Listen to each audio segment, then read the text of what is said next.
Muy bien, pues muchas gracias por la invitación para hablar de la red 5G, que es algo que ya tenemos encima y que está aquí para quedarse. Pues el objetivo de la plática es darles a conocer un poco de la información sobre esta red. El contenido de la plática va a ser un preámbulo primero para dar a entender lo que es la 5G y de ahí poner los fundamentos para esta red de telecomunicaciones, que son la evolución de las comunicaciones celulares, las aplicaciones, las comunicaciones, la electrónica inalámbrica, los fundamentos para el desarrollo de 5G, las características de la red y algo muy importante porque últimamente se ha mencionado mucho es analizar si puede causar daños a la salud. Y para terminar, una conclusión rápida. Pues, sí, a la quinta generación de comunicaciones.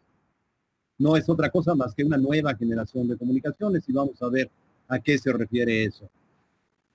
Básicamente cubre todas las deficiencias de las generaciones anteriores, puede cumplir con muchas más funciones que las generaciones anteriores y cómo estas se basan en el manejo de ondas electromagnéticas.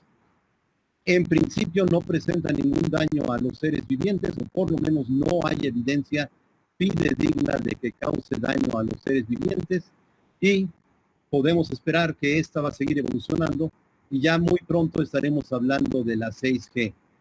Hay que acordarnos que se empezó a hablar de 5G hace por lo menos 7 años y todavía no se establece, pero ya se empezó el trabajo hace 7 años. Con la 6G va a suceder igual. Pronto vamos a tener ya los inicios de la 6G.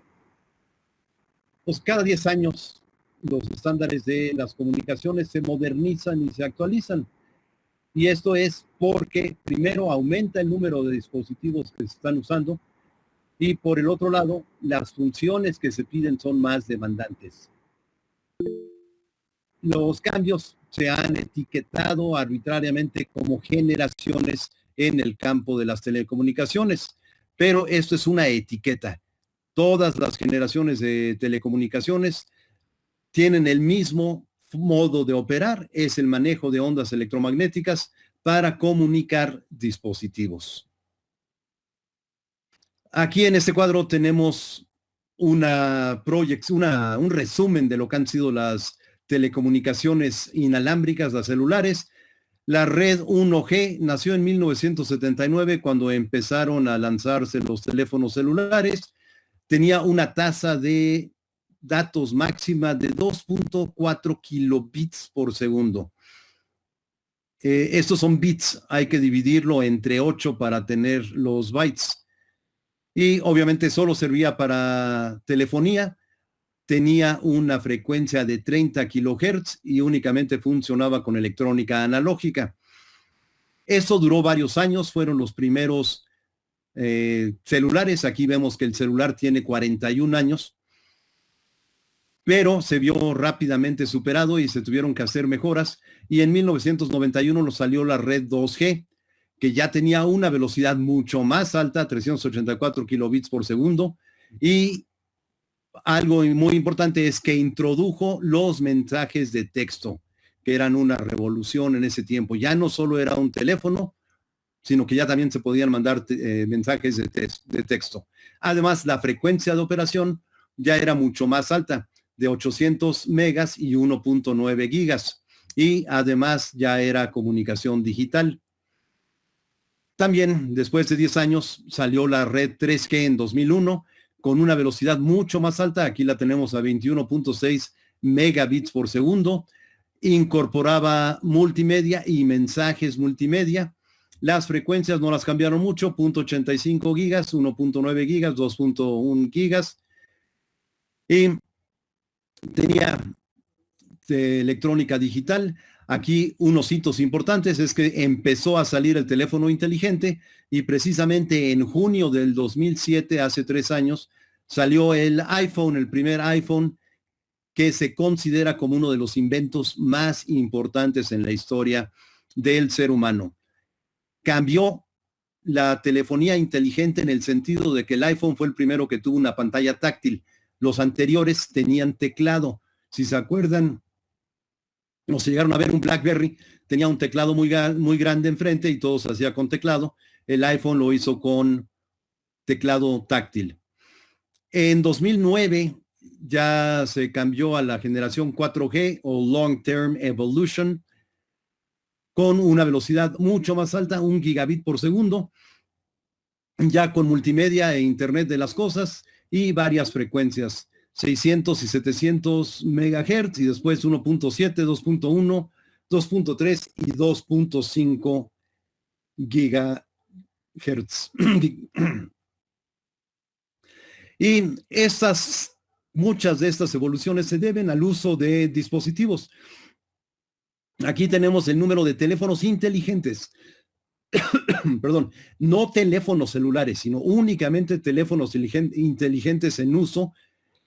Y para el 2020 son 3.500 millones de teléfonos, es decir, la mitad de la población tiene un teléfono inteligente. Claro, eso no se puede afirmar, ya que hay personas que tienen 2 o 3, pero bueno, son 3.500 millones de teléfonos celulares en el 2020. En 2021 va a subir a 3.8. No parece mucho, pero son 300 millones más. Y tenemos una gran cantidad de aplicaciones, por ejemplo, las redes sociales. Seguro que todos ustedes las usan. Desde el WhatsApp común y corriente. Gracias. TikTok, Facebook,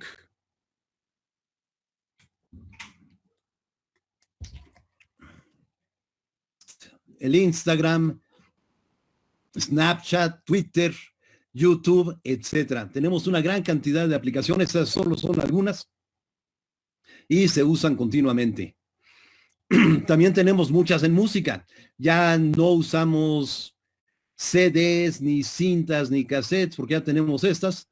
Tenemos Apple Music, Spotify, Amazon Music, Google Play, Vivo, Shazam, Hulu, entre muchas otras, KKBox y Deezer.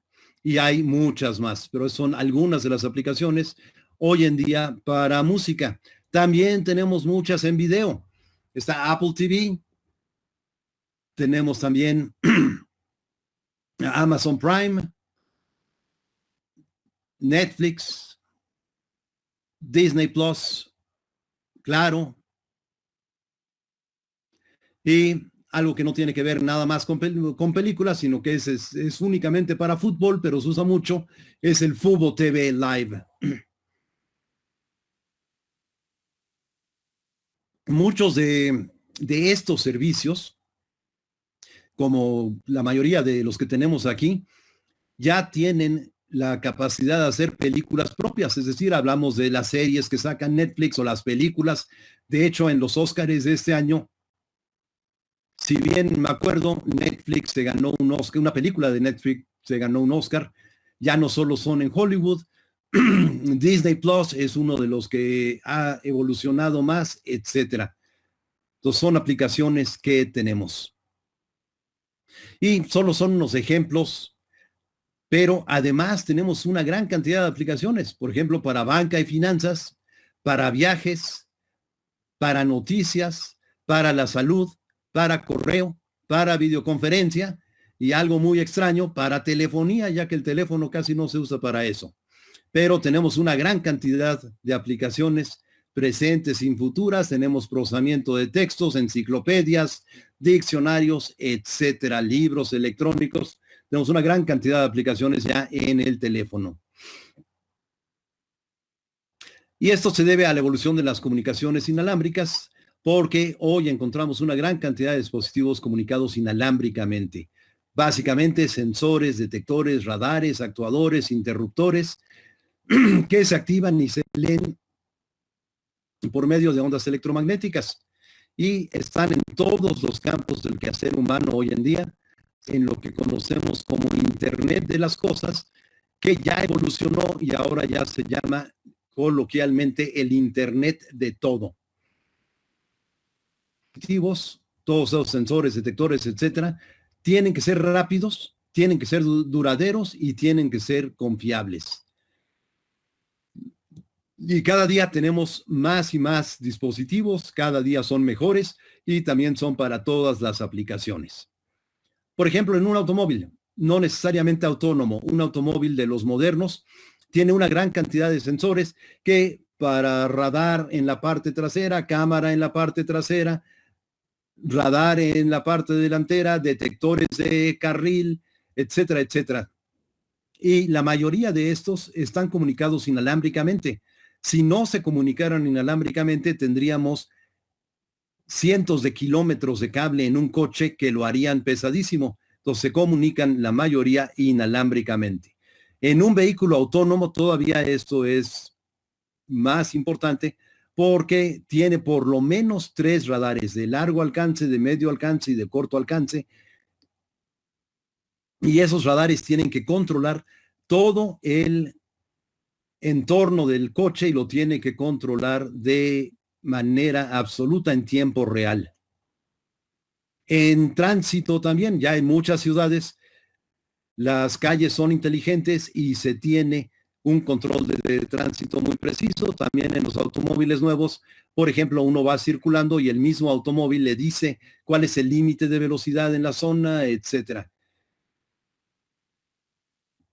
En la industria, este es un Microwave Magazine de la IEEE que está dedicado completamente a el Internet de las cosas y vemos ahí aplicaciones en la agricultura, en la fundición, en aeropuertos, en el transporte de los contenedores. Si alguno de ustedes viene de un puerto, ven ahí miles de millones de contenedores todos tirados y lo que siempre me he preguntado yo es cómo saben a dónde va cada uno. Tiene que haber una persona ahí leyendo la etiqueta. Hoy en día ya vienen con un chip de radiofrecuencia y nada más se sabe automáticamente a dónde tiene que ir el contenedor. Tenemos también mucho en el espacio. Esto fue una convocatoria que salió hace 3 años de la Agencia Espacial Europea que daban un apoyo de 150,000 euros para hacer un estudio de factibilidad de tener una red de antenas en el espacio con CubeSats para controlar dispositivos de Internet de las cosas. O si nos vamos ya a lo que es la vida diaria, tenemos toda esta electrónica inalámbrica en las fábricas, en la distribución de energía, en los hospitales, en todos los campos de la salud, en el entretenimiento, en la industria automotriz, en todo. Tenemos una gran dependencia con la electrónica inalámbrica. Y aquí hay un cuadro que nos da una idea. Este cuadro ya es de hace 3 años, pero sigue dándonos una idea que todavía la podemos poner mucho peor, que nos dice qué pasaba en cada 60 segundos. Y aquí tenemos varias. Por ejemplo, en cada 60 segundos, aquí en el lado izquierdo hacia arriba, había 88,000 llamadas de Skype. O se cambiaban 293,000 estatus de Facebook. Se veían más de 5 millones de videos en YouTube. 540 Vines ya desapareció, pero eso tenía en ese tiempo. 2.66 millones de búsquedas en Google. 14 canciones se añadían a Spotify. Había 70 dominios en la internet que se registraban.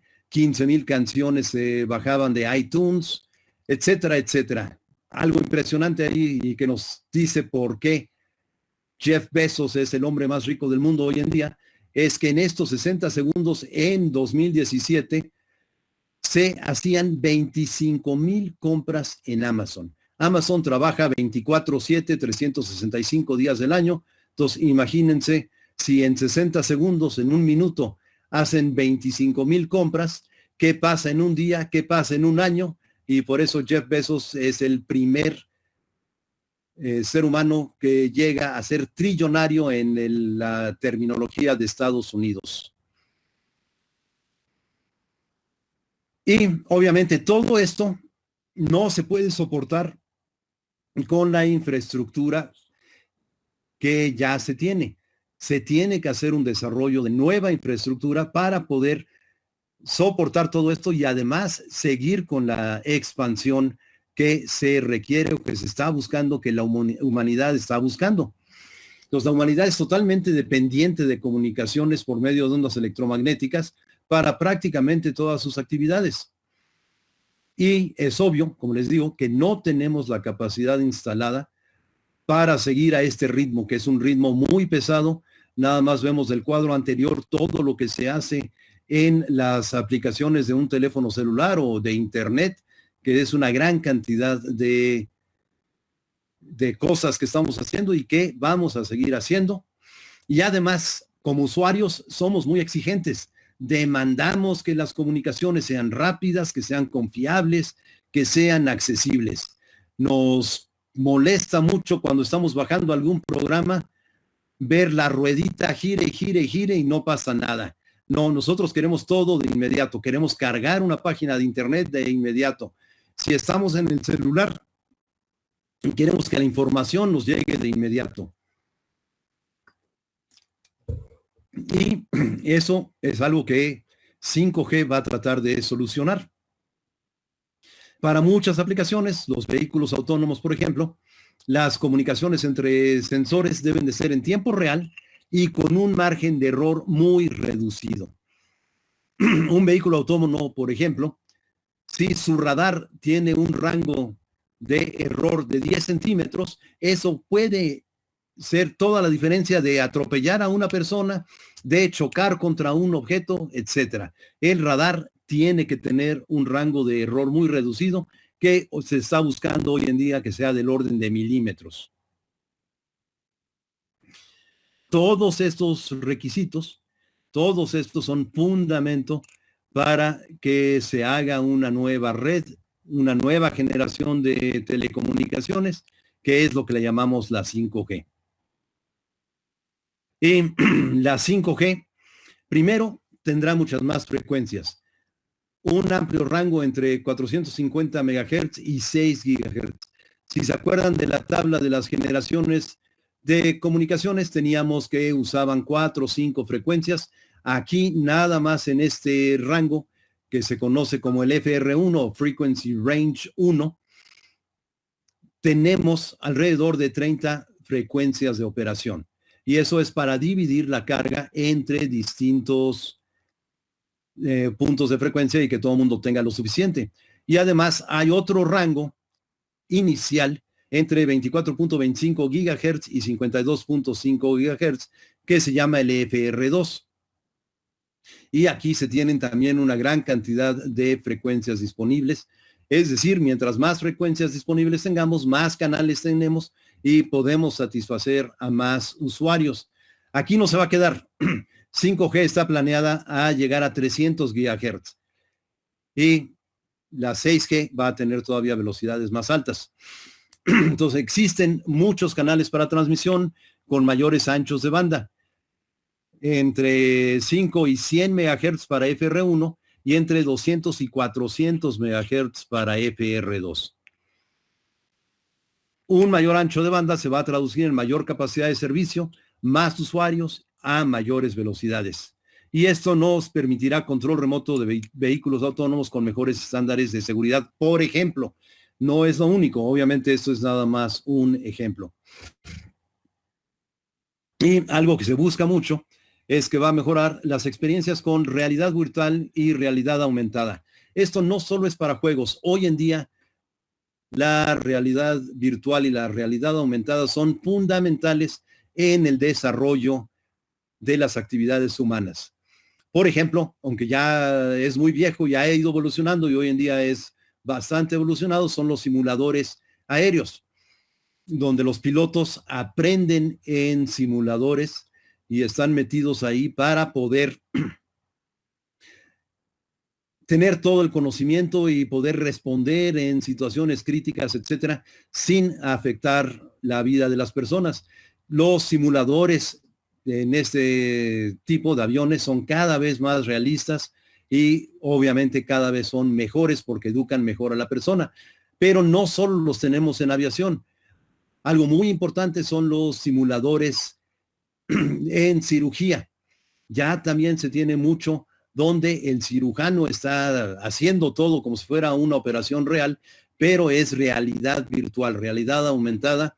Y el objetivo también es que se equivoque ahí y no se equivoque con el paciente, un paciente real. Y entonces así los van formando, los van entrenando y se espera que tanto como se van a sacar mejores pilotos, se saquen mejores médicos, y así en muchos otros campos del quehacer humano se está volviendo muy importante la realidad virtual junto con la aumentada. Los procesos industriales se van a hacer más eficientes y seguros. Aquí también la queja es que se van a despedir más gentes, pero no, se está formando gente en campos más dedicados a la tecnología que en trabajo manual. Vamos a tener mejores procesos, por ejemplo, la cirugía asistida por electrónica, así como la cirugía remota. Estos son muy importantes también porque hay muchos casos donde el médico no se puede trasladar a algún lugar a hacer una operación, lo que es la telemedicina, que ya también es una tendencia de hace varios años, pero que sigue evolucionando porque todavía no está tan madura como para hacerlo, pero eso va a permitir a un médico realizar una operación remotamente donde se busca que los movimientos que él haga con la mano se traduzcan exactamente igual en una máquina que está haciendo la operación. Y también la 5G es una parte fundamental de la cuarta revolución industrial. Ahí quiero dejar en claro, estoy hablando de cuarta revolución industrial, no de otra cosa. Es la cuarta revolución industrial que se basa precisamente en la red 5G. El proyecto 5G, como les decía, contempla llegar a frecuencias de operación en el rango de los 300 gigahertz. Necesaria no está disponible todavía, por lo que este es un campo de investigación y desarrollo muy activo. La investigación en electrónica cada día toma más importancia porque se tienen que hacer mejores circuitos a frecuencias más altas con error cada vez menor. Y eso representa muchísima inversión de tiempo en investigación y desarrollo. Aquí está un cuadro básico de lo que es la revolución industrial. Empezamos con la primera revolución industrial, que fue la automatización usando máquinas de vapor. Eso fue a finales de los 1700 y cambió la forma en que se hacían las cosas. La segunda revolución industrial fue la producción en masa, que data apenas de hace 120 años, a principios de los 1900, se empezó con la producción en masa. En los 60s y 70s se declara la tercera revolución industrial, donde empezó la automatización electrónica con tecnologías de información, y hoy en día lo que se llama la cuarta revolución industrial se basa completamente en el Internet de las cosas, en comunicar todo inalámbricamente y llevar a cabo todos los procesos inalámbricamente, controlados con ondas electromagnéticas. Esto nos dice qué es lo que podemos esperar de la 5G. Hacemos una comparación de 3G, 4G y 5G. Y aquí en el 2020, cuando empecemos a tener las 5G, claro, para México yo creo que va a ser del orden del 2028. Todavía estamos en 3G y a veces 4G en nuestros teléfonos, pero se promete tener una velocidad de 5 gigabits por segundo de inicio, y eso va a subir hasta 20 gigabits por segundo. 5 gigabits por segundo son 0.625 gigabytes por segundo. Si pensamos en una película de alta definición de 90 minutos, esta es de 88 gigabytes y esto nos dice que la vamos a poder bajar en 141 segundos. En nuestro celular, si tenemos claro los 88 gigabytes ahí de espacio, o en la computadora vamos a poder bajar la película completa en HD en 141 segundos. Cuando alcancemos los 20 gigabits por segundo, dividimos esta cantidad entre 20 y eso nos dice que en alrededor de 8 segundos vamos a poder bajar una película completa en alta definición. Eso es algo que se busca en 5G, que sea mucho más rápido que las anteriores y además no solo es para aplicaciones como bajar películas, es un ejemplo pedestre, sino para muchas otras aplicaciones que tienen que ver con los tiempos en la vida, por ejemplo, los vehículos autónomos, aeronaves, etcétera, que tienen que responder muy rápidamente cuando se manda un impulso. Y tenemos que preguntarnos esto si la red 5G puede causar daños a la salud. Y esto es porque en los últimos años han surgido una gran cantidad de informaciones, la mayoría falsas, en donde dice que la red 5G va a ser terrible, que va a causar muchos daños a la salud.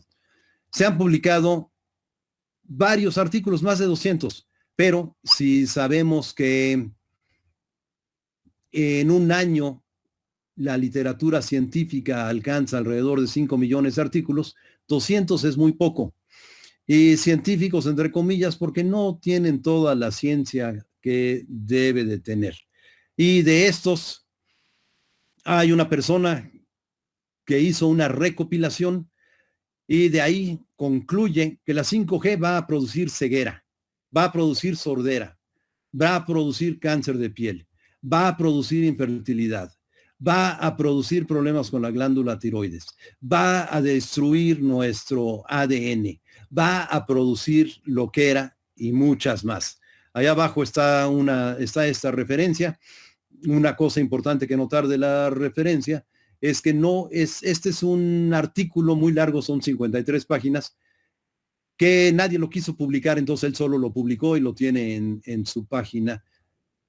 Y ahí, si lo quieren leer, ahí van a encontrar muchas referencias de artículos. Entonces todos pueden encontrar todo esto. Cualquier enfermedad que se les ocurra, la van a encontrar ahí. Ahí va a haber esa enfermedad y va a decir, se debe a la 5G. Pero estos artículos, la mayoría, están basados en opiniones personales o en especulaciones, por lo que hay que poner en tela de juicio su valor científico. Hay que dudar de lo que están diciendo. Y esto es porque un artículo científico verdadero se basa en recopilación, estudio y análisis de datos, seguido de deducciones juiciosas y honestas basadas en esta evidencia. Primero tenemos que tener los datos, los tenemos que estudiar, los tenemos que analizar antes de poder decir qué es lo que está pasando. El trabajo científico no es enchilame otra, es algo dedicado que lleva sus métodos y que hay que seguirlo muy cuidadosamente. Entonces, es imposible primero tener todos estos datos ahora. La 5G apenas empieza. No podemos decir que ya tenemos un compendio de datos. Y los posibles efectos nocivos no se presentarían de inmediato de cualquier manera, sino después de muchos años. Los argumentos que hoy en día se presentan en contra de 5G son argumentos que se esgrimieron, que salieron también con la 3G, con la 4G. Si se van más al pasado, van a encontrar que cuando salió la 3G, decían que iba a causar ceguera, infertilidad, loquera, etcétera, etcétera. No pasó, tampoco pasó con la 4G. Y hay que tener en mente que no todo lo que encontramos en Internet está pegado a la verdad. Hay mucha desinformación, hay muchas noticias falsas, hay muchas aseveraciones sin sustento y hay muchos chismes de vecindario que buscan causar pánico por alguna causa sin sentido. No solo en lo que tiene que ver con 5G, sino en todas las actividades. Inmediatamente sacan sus tweets y WhatsApp de que va a haber otro más grande y que ya se predijo y que escóndanse, que va a haber un otro terremoto, que va a haber otra pandemia, etcétera. Todo esto hay que tomarlo con un grano de sal, hay que analizarlo y hay que ver qué tan verdadero puede ser esto o qué tan falso. Desafortunadamente, mucho de lo que encontramos en Internet es falso, no tiene un buen propósito. Hay que ser juicioso. Dos ejemplos de esto. En octubre de 2018 se encontraron que murieron una gran cantidad de pájaros, alrededor de 300 pájaros en La Haya, en Holanda. Inmediatamente salieron los periodicazos y todo diciendo, pasaron por una estación de 5G y se murieron todos. Pero ya después, cuando se hizo un análisis formal, se encontró que no había ninguna pruebas de 5G, ni siquiera tenían la infraestructura y que hay muchas ocasiones en que se encuentra muerte masivas de aves. No se entiende por qué. Hay científicos estudiándolo, pero no se le puede atribuir a la 5G porque se le puede atribuir a muchas otras cosas. Una posible es que los pájaros atravesaron una tormenta de granizo. Para un pájaro, un granizo en la cabeza es una bomba. Entonces ahí, si atraviesan los pájaros una tormenta de granizo, obviamente muchos van a morir. Entonces no se sabe, no hay información, no podemos decir que fue 5G. Lo que sí podemos decir es claramente que no había nada de 5G en la zona cuando murieron todos esos pájaros. Y ese es solo un ejemplo, hay muchos más. Y otra aseveración que van a encontrar muchas veces en Internet es que la 5G es muy mala para los humanos, pero se han hecho muchos estudios y se sabe que no hay este riesgo para humanos. Desafortunadamente siempre van a existir mitos y miedos cuando se desarrolla una nueva tecnología. Por ejemplo, y a mí me tocó, cuando se empezó el uso masivo de la televisión en 1950 en Estados Unidos, 1960 aquí en México, se advertía que causaba problemas en la vista, básicamente ceguera, y que para prevenirlos había que prender una lámpara al lado del televisor, que no se podía ver la televisión si no había una lámpara prendida al lado, porque la lámpara prendida evitaba la ceguera. La lógica no existe, o sea, no hay lógica en esto, pero eso se consideraba. Y también los primeros años del celular se vieron marcados por la insistencia de que su uso causaba cáncer de cerebro. Desafortunadamente, hubo universidades que sacaron tesis de maestría afirmando esto cuando no tenían datos, no tenían información, ni siquiera tenían pruebas de laboratorio como para aseverarlo. Y hoy, después de 40 años del celular, no hay ningún caso fidedigno de cáncer de cerebro u otro cáncer derivado del uso del teléfono celular. Y esto refuerza esto, nos dicen que si tuviéramos 10 centavos de dólar, vamos a ponerle un peso. Si me dieran un peso, cada vez que alguien me decía que ver la televisión puede resultar en ceguera, ya seríamos millonarios. Pero es un mito. Y así hay varios más. Entonces, no existe evidencia científica que pueda concluir que las ondas electromagnéticas en el espectro abajo del visible, a baja potencia, causen daños a los seres vivientes. La Organización Mundial de la Salud en 2014 afirmó que no se ha establecido que haya efectos nocivos a la salud por el uso de teléfonos celulares. La misma Organización Mundial de la Salud, también con la Agencia Internacional para la Investigación del Cáncer, clasificaron a las ondas de radio como posiblemente cancerígenas. Esa es la misma clasificación que tienen las verduras en conserva y el talco.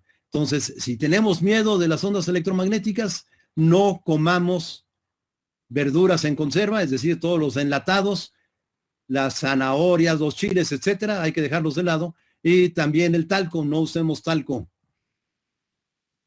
Esta misma clasificación pone como más peligroso, es decir, con mayor posibilidad de generar cáncer, al consumo de alcohol y la ingesta de carnes preparadas, como es el jamón, el salami, los embutidos en general. Hay que considerar también que el rango de potencia que se maneja es muy bajo. Por eso es necesario tener torres con antenas en mayor proximidad que las generaciones anteriores, entre otras razones. También tiene que ver con la longitud de onda, pero tenemos que tener más torres. El rango de frecuencias que usa 5G está muy abajo del visible, por lo tanto muy abajo de lo que le llamamos la radiación ionizante, que es la que puede causar daños a la salud. Y tenemos que también darnos cuenta que nuestro entorno está lleno de ondas electromagnéticas de frecuencias cubriendo todo el espectro. Esto nos viene del universo y generamos muchísimo en la Tierra. Esta es parte del espectro electromagnético. La parte de 5G está muy abajo del visible. Son longitudes de onda relativamente largas y está muy, muy abajo de lo que se llama la radiación ionizante, que es el ultravioleta, los rayos X y los rayos gamma. Obviamente el ultravioleta nos puede causar muchos daños, pero sabemos que nos causa muchos daños si nos exponemos por largos periodos. Lo mismo con rayos X. Rayos X no son necesariamente buenos, pero si vamos al dentista y nos toma una radiografía, si vamos a hacer análisis de rayos X en un laboratorio, nos toman una radiografía y no nos va a matar esa radiografía. Obviamente es una exposición continua lo que puede llegar a ser un daño, y lo mismo con rayos gamma que se usan en medicina con los gamágrafos, que tampoco nos causa un daño a menos de que sea algo continuo. A fin de cuentas, entonces, la ciencia se basa en datos, datos fuertes, datos reales, datos comprobables. Algo muy importante es que la ciencia no es cuestión de opinión. No es decir, a mí se me ocurre esto. No, la ciencia se basa en datos y hay que comprobar todo con base en datos, como les digo ahí, datos fuertes, datos reales y comprobables. En conclusión, no podemos afirmar que la red 5G pueda causar daños a la salud o no mayores daños a los que sufrimos en nuestra exposición diaria a contaminantes, agentes tóxicos, bacteriológicos o materia orgánica en descomposición, llámese popó de perro por lo general, que es lo que respiramos en las calles todos los días de nuestra vida. Estamos continuamente respirando todo esto y esto es mucho más tóxico que las ondas electromagnéticas que va a manejar la 5G.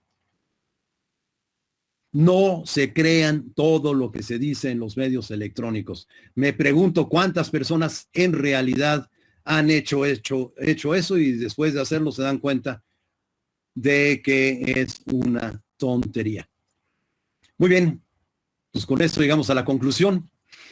¿Qué podemos decir? 5G es solo una etiqueta para la nueva red de telecomunicaciones. Esta nueva generación de telecomunicaciones es necesaria para satisfacer todas las demandas actuales en telefonía celular, transferencia de datos, imágenes, sonido y video, que es todo lo que usamos todos los días y cada vez más. Es además necesaria para poder controlar los dispositivos que están conectados a la Internet, el Internet del todo, que tiene aplicaciones en control vehicular, industria, comercio, entretenimiento, salud, seguridad, etcétera, muchos, etcétera, porque la vamos a encontrar básicamente en todo. La radiación electromagnética usada por la 5G no representa daños a la salud y hay que tener cuidado con la información falsa o malintencionada que nos llega de personas que precisamente, y esta es la ironía, están usando las redes de comunicación y van a usar la red 5G para difundir toda esta información por algún motivo. Muy bien, pues muchas gracias. Si tienen preguntas, con gusto trato de contestarlas.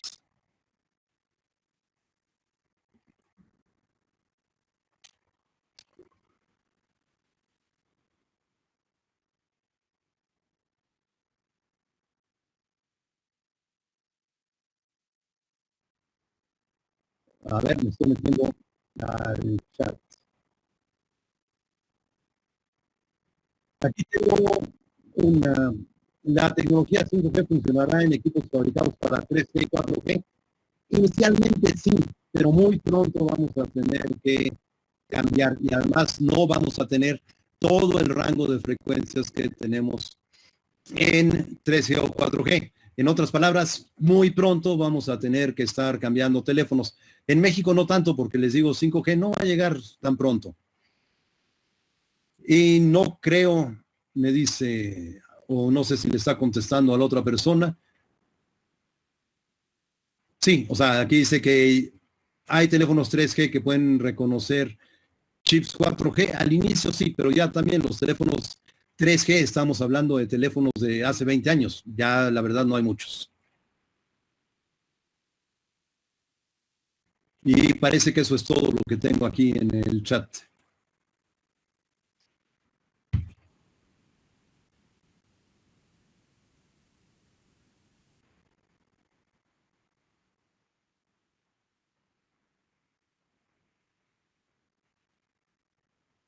No, Yo tengo una.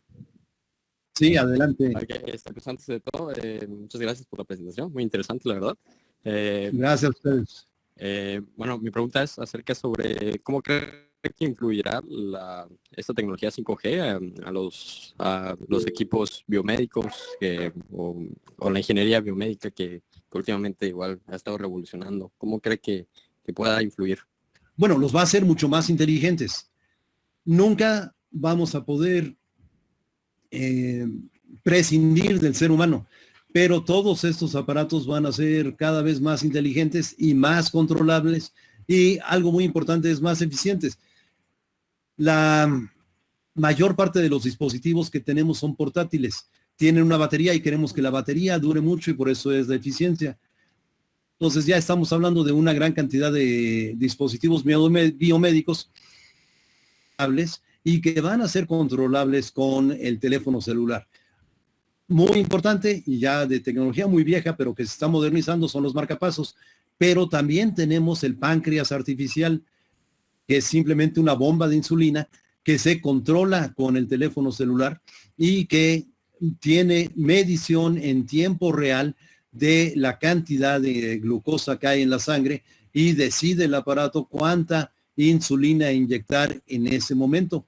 Entonces, eso es una gran ventaja porque uno de los problemas de la diabetes es que si la persona se inyecta más insulina de la debida puede tener un shock y puede morir.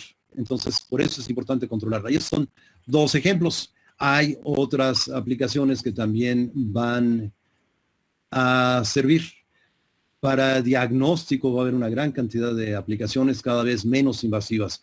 Hay una gran investigación en cáncer de mama para evitar la mamografía precisamente por los rayos X, que ya se está orientando a tener detectores muy precisos en el orden de 4 a 10 gigahertz y esos van a ser también revolucionarios. Todo esto se está desarrollando y día con día salen cosas, ya no les ponemos tanta atención, pero después de un lapso de 20 años nos damos cuenta que ha evolucionado mucho y así seguiremos evolucionando.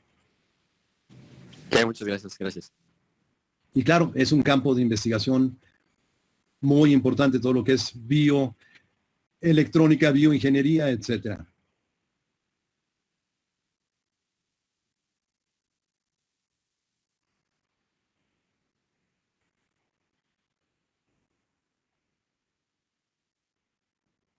Bueno, pues les agradezco. Sí,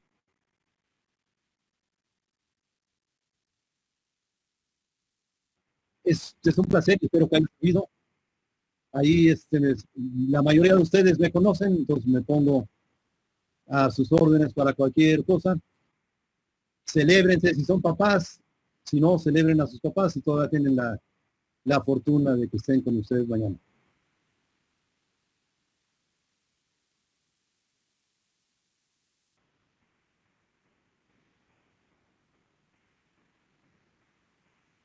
Muchísimas gracias. Perfecto.